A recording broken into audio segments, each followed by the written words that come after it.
simula na nagkatindahan ako, lagi kong ginagamit yung cheque. Kunyari, wala namang advantage ang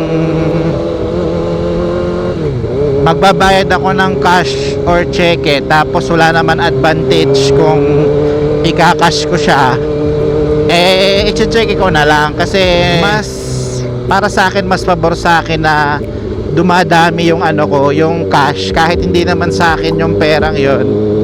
Ang ibig ko sabihin doon, kunyari yung inutang mong product, syempre kailangan bayaran mo yon, hindi naman sa'yo yon. Pero pag naka-cheque kasi, parang mas napapaglaruan mo yung pera, mas madali mo siyang mapapalago kumpara pag lagi kang nagka-cash. Pero depende nga, kunyari may advantage naman ang paggamit ng cash, kung may added discount, edi i-avail natin yon. Pero pag wala namang added discount, edi check na lang para mas matagal mong hawak yung pera, mas mapapaikot mo pa siya kumpara pag cash to cash agad. Pero yung iba kasi ma-hassle, katulad sa amin, sa lugar namin, parang disadvantage ang paggamit ng cheque kasi nga malayo ang mga bangko. Yung pagpunta mo pa lang doon, gasolina, lugi ka lang. Hindi siya applicable sa ibang tindahan dito sa amin. Pero sa katulad ko na merong mga technique para yung cash ay maging digital, tapos malaki yung sa malalaking transaction, ay pabor sa akin, hindi ako lugi. Bukod pa doon, ang maganda pa sa mayroong cheque, yung pag may mga bagong supplier na pupunta sa inyo, medyo may tiwala agad na pautangin ka agad, kasi yung advantage naman yun, kasi parang may tiwala na, kasi may history na yon. Usually naman ang nagkaka-cheque agad na mga business ang nakatatanungin agad yun sa sa bangko kung sa anong purpose ng cheque. Hihingian ka naman ng mga documents doon, ng supporting documents. Kaya parang malaking tulong talaga yun sa may mga negosyo. Kasi yung iba hindi pa nila naiisip yun. Yung iba kasi cash to cash. Maganda rin naman yung cash to cash kasi wala ka nang iisiping babayaran. Ang problema mo naman dun, paano kung may gusto kang itry na product, tapos hindi mo ma-dispose agad yun, binayaran mo na agad, nabawasan ka pa ng cash ngayon na imbis na magamit mo doon sa mga fast moving items mo. Yan yung mga magagandang technique ko. Tsaka sa credit card, yan, ganun din ang style ko sa credit card. Maganda rin siyang, mayroon ako mga product na credit card ang ginagamit kong pangbayad para medyo delay din yung pagbayad, imbis na bayad agad. Ang credit card muna, medyo may delay, madedelay mo siya, may possibility na maibenta mo na agad siya bago mo pa mabayaran. Ang maganda pa doon, nakakaipon ka pa ng na maraming points sa credit card mo, katulad dun sa Union Bank. Pag marami ka ng points, pwede mo siyang gamitin para ipambayad rin doon sa bills mo. Kunwari, katulad nung nakaraan, tinesting ko lang yung points, kinonvert ko sa 200 pesos, wala naman interest yun. Kumbaga parang product, pinambayad ko lang sa product yung credit card, tapos naka-earn ng points. Yung nakaipon na ako ng maraming points, ginamit kong parang cashback, parang ganun yung nangyari sa kanya. Yung mga delaying tactics ko sa pagbabayad, pangit pero effective naman siya sa tindahan. Kesa naman yung utang na, sa bagay may mga ibang supplier naman na nagpapautang lang, talagang utang after a week babayaran mo, yung iba 1 month, 2 months, yung iba naman depende 2 weeks, depende sa sistema ng supplier kung ano ang gusto niyang terms. Alam nyo lang, ang problema lang naman sa cheque pala, mabalik tayo, pag tumalbog, nangyari na sa akin yan, nagkulang lang ako ng 50 pesos yata yun, or 100 pesos, tumalbog yung cheque, lugi na agad ako. Ang halaga ng product ay nasa 10,000 lang. Nagkulang ng ano, nakalimutan yung nagamit ko yata sa GCash yung ano, nakalimutan ko siyang lagyan ng pera ulit. Nagmulta ako ng 1,800 or 2,500 para kasing lumabas doon sa BPI unfunded check, ganun ang ano niya, para multa, maibenta ko man yung product, lugi pa rin ako dun sa multa. Kaya yun ang mga dapat ano din, alalahanin sa mga cheque. Dapat mindful ka sa pag-release.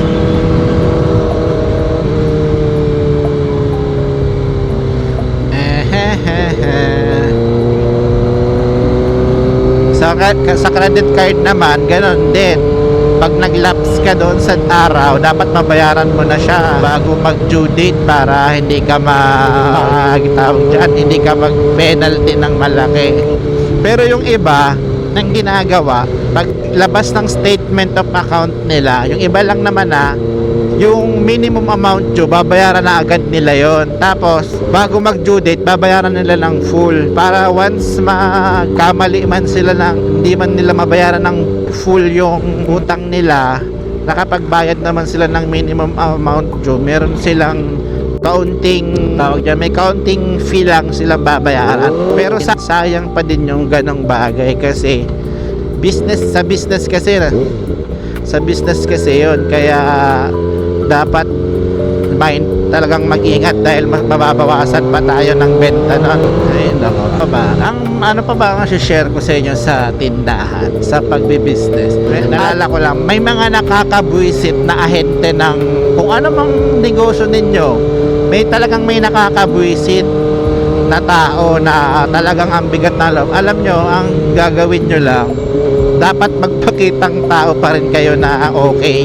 Kahit nakakainis yung mga ganon, iwasan natin yung mag-burn ng bridge kasi hindi natin alam, baka kakailanganin natin sila sa future. Kaya ako, kahit nabibuisit ako sa mga ibang supplier, ino-orderan ko pa rin sila ng ino-orderan ng kaunti. Wag lang maputol yung aming parang aming samahan. Hindi ko alam yung word na kailangan kong gamitin. Pero yun, para kasi once i-stop mo yung order sa isang supplier at nainis na rin sa'yo at sa iba na sila nag-supply or tigilan ka na talaga ng supply, ay patay ka. Kasi darating din ang panahon na kailangan mo din talaga ng ibang supplier. Kaya kailangan tuloy-tuloy lang ang order. Kahit naiinis ka na, sabihin mo lang yung mga concern mo sa kanila na for improvement, kahit hindi naman nagbabago. Yun lang. Kasi maganda pa rin mangyayari niyan sa inyo. Ano pa ba? Alam nyo, minsan ang mga tips sa pagtitinda, dapat daw hindi ka nauubusan ng isang items kasi para yung mga tao hindi na pumupunta sa ibang tindahan para makabili. Tama naman yun. Kaso minsan talaga hindi naman nangyayari naman talaga din na may malaki ba to na yung meron ka pang stock marami, naramdaman mong mabilis, ngayon o-order ka uli ng marami. Ang problema naman, yung supplier mo ang tagal mag-deliver.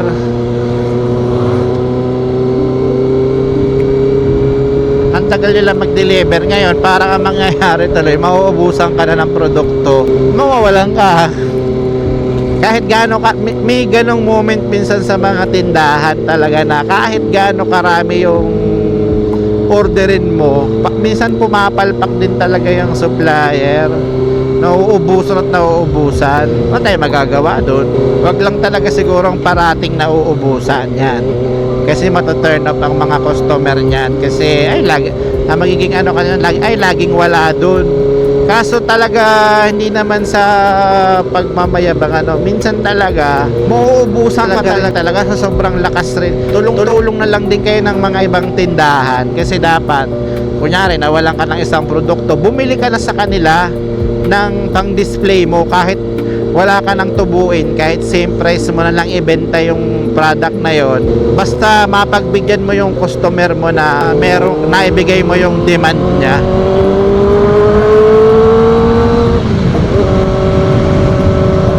Yun ang mga kailangan ng sa tindahan. Alam nyo ba, late ko na na-realize dyan, siguro mga few years ago lang. Dati ang mindset ko pag naubusan, wala, hindi ko naiisipang bumili sa iba kasi ang mindset ko nun, baka kumita pa yung iba. Ang tanga ko naman dun, ang nangyayari, ako ang nawawalan ng customer dahil sa pride kong yun noon. Kaya ngayon, pag ako nauubusan ng certain product, binibili ko na sa iba para wag lang lumipat yung customer. Tsaka isa pang tip ko, kung ikaw ay baguhan na tindahan, nagsisimula pa lang, dapat ang presyo mo yung tama, yung kikita ka, hindi yung lugi ka. Yung wag mong sasabayan yung mga malalaking tindahan. Kung mura sa malaking tindahan, wag mong sabayan. Hayaan mo lang na medyo mas mahal ka at merong bibili pa rin yan. Wag naman yung sobrang mahal naman. Yung saktong tutubo ka lang, reasonable pa rin naman. Kasi pag sinabayan mo yung malalaki, wala, hindi ka tatagal. Hayaan mo lang medyo matagal ang benta, kasi pag naibenta mo naman yun, malaki naman yung tubo. Kasi nung nagsisimula pa lang ako noon, mga 7 years ago siguro yun, ganun ang ginawa ko.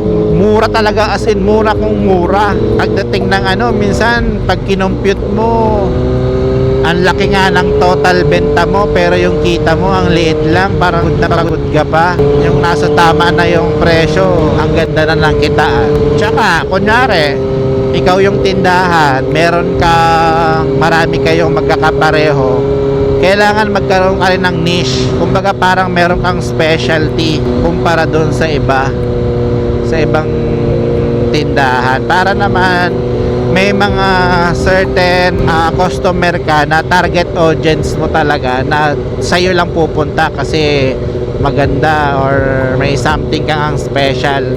Kahit marami kayong pare-pareho, may kailangan meron kang, pero hindi ko sasabihin yung sa akin kung ano yung secret ko yun. Iba naman tayo ng topic, wag muna sa tindahan, medyo naiinis. Daan tayo dito. Ano kaya? Maganda kaya na dito? Kasi last na ko dito, more than a month ago pa. Sabi, ginagawa ko, ganda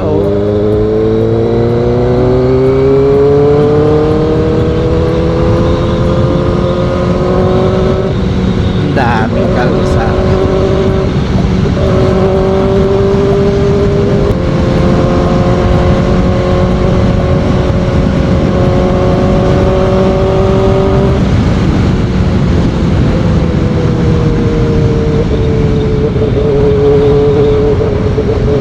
Hindi pa man lang dadaanan agad, sira na agad daw ito.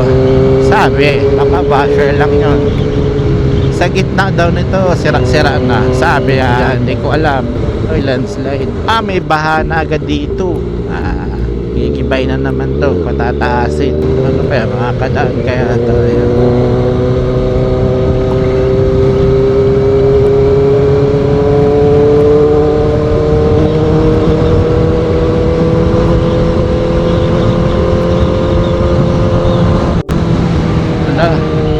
Ganda. Ano kaya ba? Ganda Hindi ako makapabilis, tatakot ako, baka mag-overshoot ako, tapos baka may ginagawa nga kalsada. Grabe naman, bago-bago nitong kalsadang to, sira agad. Grabe naman, ni-repair agad. Tangina, wasak agad samang-sama. Grabe naman niya. May palay pa. Tangina, wasak agad Ay, hayop naman na. Tangina Ayan Tapos same contractor siguro ang gumawa. Ayan baga Kadiri naman to. Walang takot Sa bagay, alam naman kasi nilang makukulong sa pag-imbestiga dyan. Kasi nga legal naman yung mga papel, overpriced. Pero na makukulong. Alam naman yan, parang nag-ano lang, nagpasikat lang sa ano. Si best actor pa naman si Senator, ayaw ko sabihin, pero grabe, pwede ka naman mangupit ng konti lang, tapos ang hindi ko lang maintindihan sa mga politiko, ano, gustong mangurakot, magkikikback. O sige, magkikikback ka. Gusto mo ngayon gusto mong kumikback. E di sige, gusto mong kumikback, pero tangina, aabalahin mo yung mga katulad niyan, aabalahin mo yung mga tao na gumagamit ng kalsada dahil gusto mong kumikback. Sabi ko, tangina, bakit hindi ka pumunta sa mga liblib na lugar at yun ang ipagawa ninyo, yung mga putik-putik, parang nagnakaw ka na pero meron ka namang silbi. Alam mo yun, hindi yung ang ganda-ganda nito, igigibayin mo, ay abala, tangina mo, nagnakaw ka na nga, tangina mo. Pero pag yung mga liblib na lugar, wala na ngayon, hindi ka na pogi pag nagpagawa ka ng kalsada na maayos, wala na, dapat hindi ka na iboto, tangina nyo dapat ang ano ngayon, yung mga liblib na lugar, ipagawa ninyo yung kalsada ng mga liblib na lugar, yung mga putik pa, lalo na dyan sa may mga pinapakita sa mga 4x4 group dyan sa Mindanao, may mga lugar dyan na yung mga ano ba yun, Rusi ba, hindi Rusi, basta yung maliit na parang pick up na 4x4 kayang umahon sa ano, sa putikan, as in putik talaga, walang bato, putik lang talaga kaya. Tapos yung mga 4x4 na Ford hindi makaahon doon sa putikan. Yun ang ipagawa nilang kalsada. Magnakaw sila na magnakaw na may ginagawang maganda.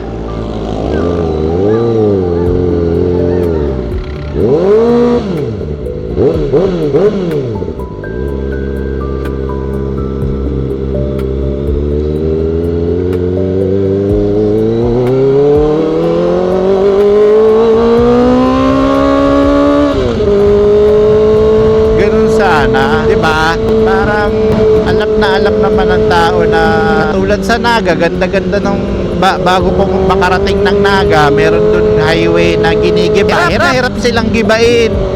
Hirap na hirap. Kasi ang ganda pa nga ng kalsada, pilit na ginigiba. Parang tanga, no? Gandang-ganda nung kalsada. Hirap na hirap tuloy silang gibain. Bakit hindi sila pagandahin yung kalsada, mag-focus sila sa ibang kalsada na hindi pa develop, doon sila mangikback, di ba?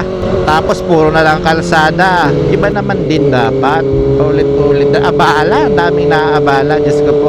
Yung mga dapat i-develop na, yung mga dapat ayusin, talagang gibang-giba na, hanggang ngayon doon sa amin hindi pa rin inaayos. Hindi ko maintindihan bakit. Pero yung mga maayos, giniba agad. Hindi ko magets yung logic. Mas maliit ba yung kickback doon sa lugar na yun? O gano'n na lang talaga kaganit ang mga politiko talaga. Sobra naman sobrang ganit naman na yan. May nakita pa ako sa TikTok ngayon, yung mga inabando na ng bahay kasi nung panahon na last president pa nangyari yon, hanggang ngayon wala, lubog pa rin yung mga bahay, lang inabando na lang yung bahay nila kasi nga wala na, hindi naman natanggal yung tubig, hindi man lang nila yung mga mga walang awa itong mga hayop na to. Pwede naman silang mangurakot ng konti lang, yung may quality, may tawag doon yung sa Taiwan daw. Sa Taiwan ba yun? Parang corruption with quality. Tama ba? Corruption with quality o basta kalimutan ko yung tawag. Pero sa Taiwan daw yun na kurakot din naman daw mga politiko dyan. Pero may quality yung kurakot nila. May service na binibigay. Sa Pilipinas, kinurakot mo na nga, wala ka pang ibinigay na serbisyo. Takina, no? Kakapal ng mukha.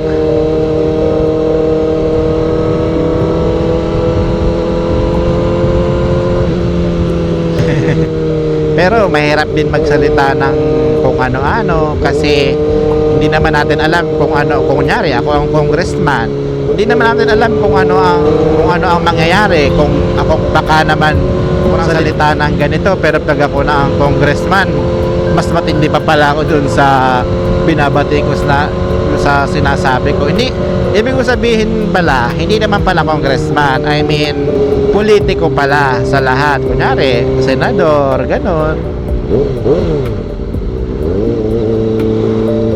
yung mga ganong bagay. Hindi ko naman pala sinisingle out, I mean mga politiko pala.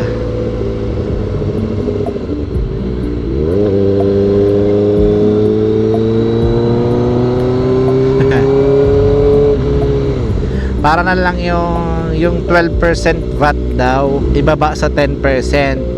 Ayaw ni Ralph Recto kasi 300 billion yung revenue mawawala sa gobyerno. Parang ano siya, malaki daw yung epekto noon, yung 300 billion na mawawala. Pero hindi naman sa bakit parang kasalanan pa nabawasan yung ganyan.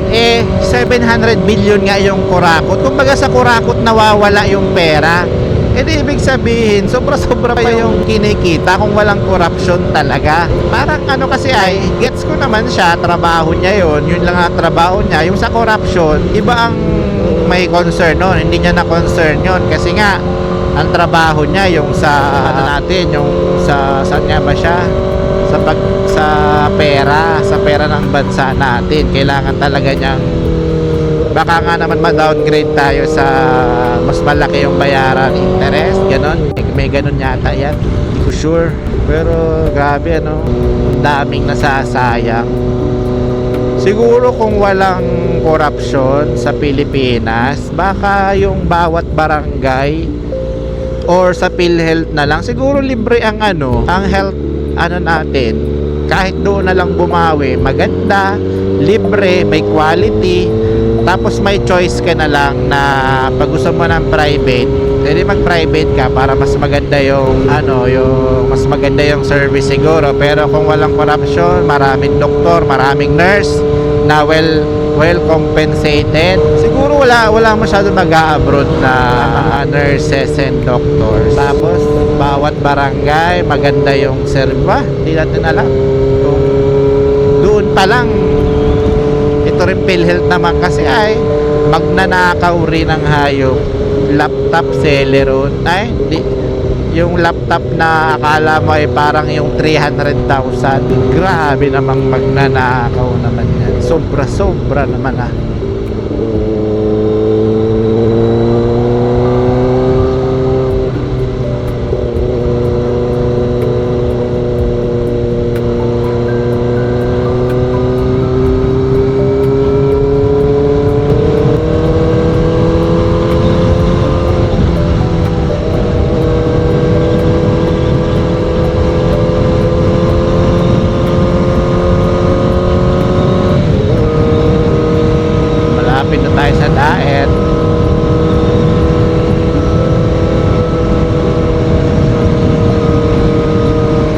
daming palayan.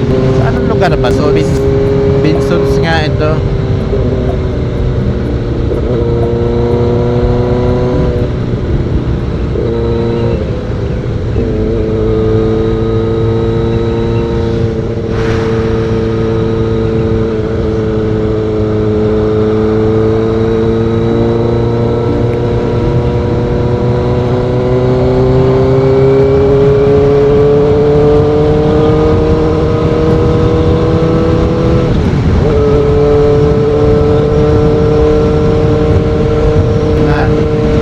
Ang balat ko siguro, kaya wala akong cover sa arms.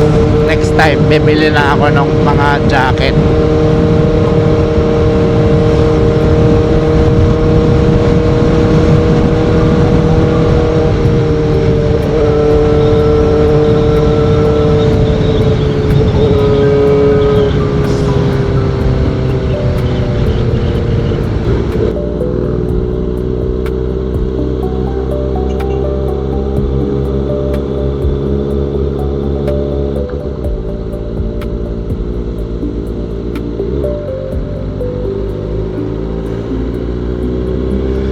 Sobra na ako sa vitamin D.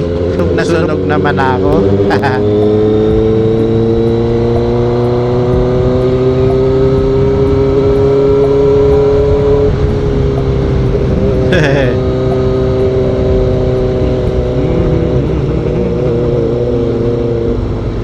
Alam nyo yung sa crypto, pabagsak ngayon ang pabagsak na naman ang crypto. Parang from 7, almost 7M yata yung last na tingin ko. Tapos naging 6.5. Ngayon 6.2 na lang. Yeah, grabe si kuya, patay sana siya doon. Grabe naman si kuya. Katakot na kung paano kung nag-break yung pick up, patay siya. Ngayon nasa 6M siguro na lang yung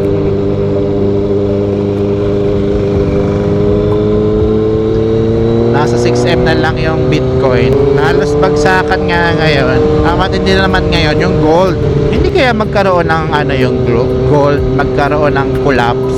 Kasi alam ko naman na pag uncertain ng mga investor, parang imbis na dapat Bitcoin yung ganon, medyo baliktad pa yung Bitcoin medyo bumababa din siya. Ngayon, ang tumataas pa rin ngayon yung gold. Sobrang laki na ng itinaas ng gold. Ngayon, iniisip ngayon naman, parang sobrang hype naman ngayon. Parang 300 na lang, magsi 6,000 pesos na. Nakabila ako ng ibang alahas, nasa 1,500 hanggang 2,500 lang dati yung gold na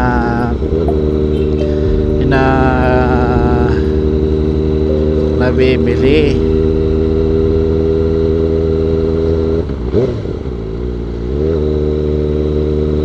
Ngayon magkano na?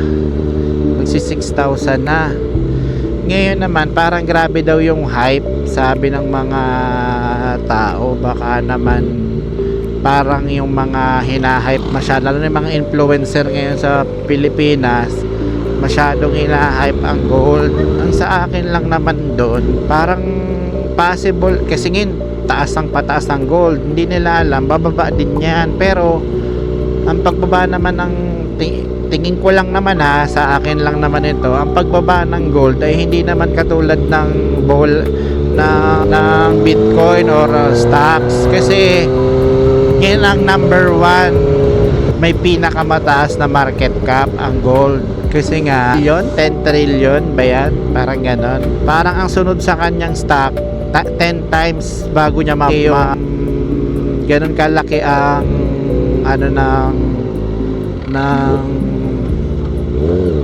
ng gold, ganun kalaki yung market cap. Kaya sobrang laki rin ng trillions of dollars or billions of dollars ang kailangan mo para lang pababain ang price ng gold.